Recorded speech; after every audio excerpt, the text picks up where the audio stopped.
Shalom Aleichem. Hari ini Jumat 24 Juni tahun 2022 bersama saya Pendeta Rimelia Samuel STH dari Gedung Gereja Jemaat Gemim Sion Madidir Ure mengajak kepada Bapak Ibu Saudara sekalian untuk beribadah mengawali akan seluruh tugas aktivitas di sepanjang hari ini. Kita akan awali ibadah ini dengan menyanyi bersama Mulia Sembah Raja Mulia.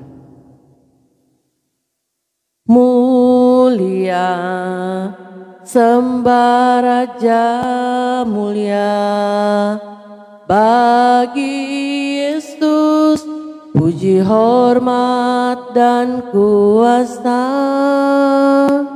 Mulia agung kerajaannya, dari sorga datang untuk segenap umatnya. Dipuji, ditinggikan namanya Yesus. Hormatlah, muliakanlah Yesus Raja. Mulia sembah Raja mulia, Dia telah mati, dibangkitkan jadi Raja. Mari berdoa.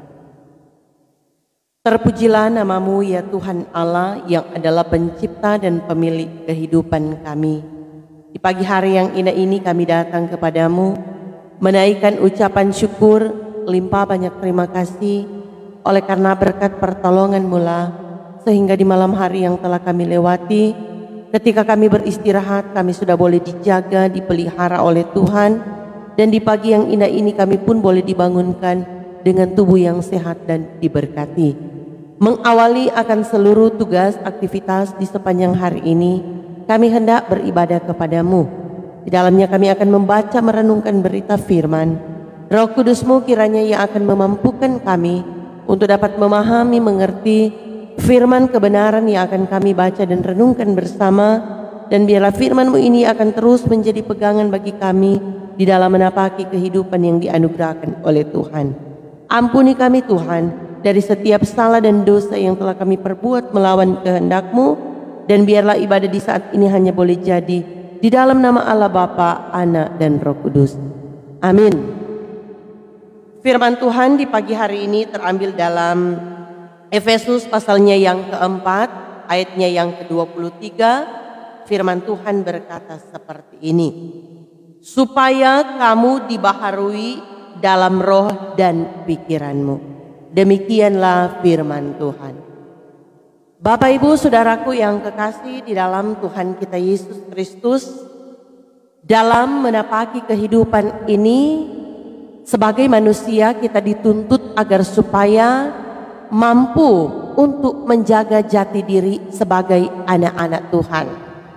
Lewat kebenaran firman yang selalu kita baca dan renungkan bersama, hendak mengingatkan kepada kita untuk melakukan apa yang menjadi perintah dan ketetapan Tuhan untuk diberlakukan di dalam kehidupan setiap hari.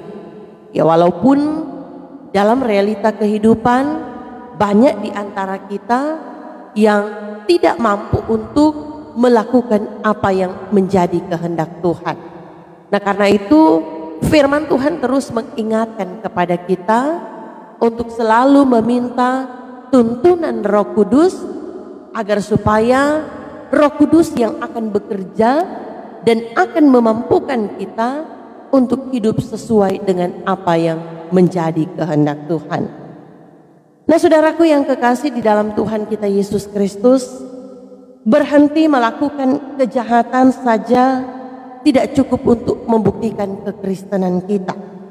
Nah, kita juga harus mau dibarui dalam roh dan pikiran untuk melakukan setiap perbuatan yang baik yang berkenan kepada Tuhan dan memiliki gairah untuk mendengar serta belajar akan kebenaran Allah yang membaharui kita dari waktu ke waktu.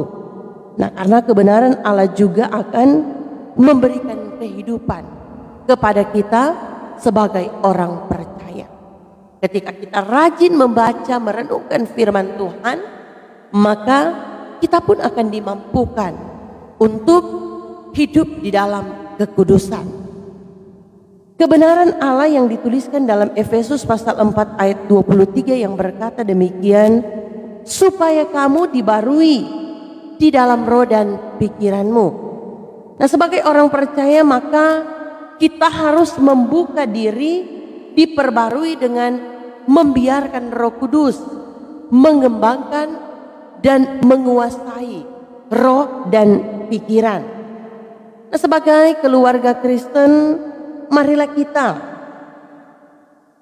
mau untuk dibaharui dari kebiasaan malas menjadi rajin, dusta diganti dengan kata-kata yang membangun dan memberkati, keterikatan game dan film-film yang tidak mendidik diganti dengan kebiasaan untuk membaca firman, berdoa dan membaca buku-buku yang mendidik, membarui kemarahan dengan kesabaran, membarui dendam atau kepahitan dengan pengampunan, keras kepala dengan kelemah lembutan, bersungut-sungut dengan syukur, kekhawatiran dengan iman dan pengharapan, kesombongan dengan kerendahan hati, keegoisan dengan kemurahan hati.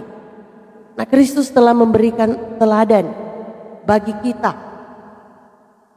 Nah, karena itu mari kita melakukan hal-hal yang berkenan di hadapan Tuhan, mengisi kehidupan ini dengan hal-hal yang bertanggung jawab.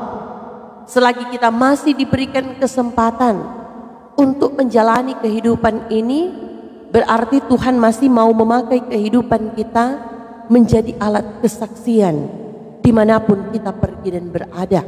Nah, oleh karena itu berita Injil yang telah kita dengar dan telah kita terima, jangan hanya kita diamkan saja, tetapi itu harus kita sebarkan, wartakan dimanapun kita pergi dan berada.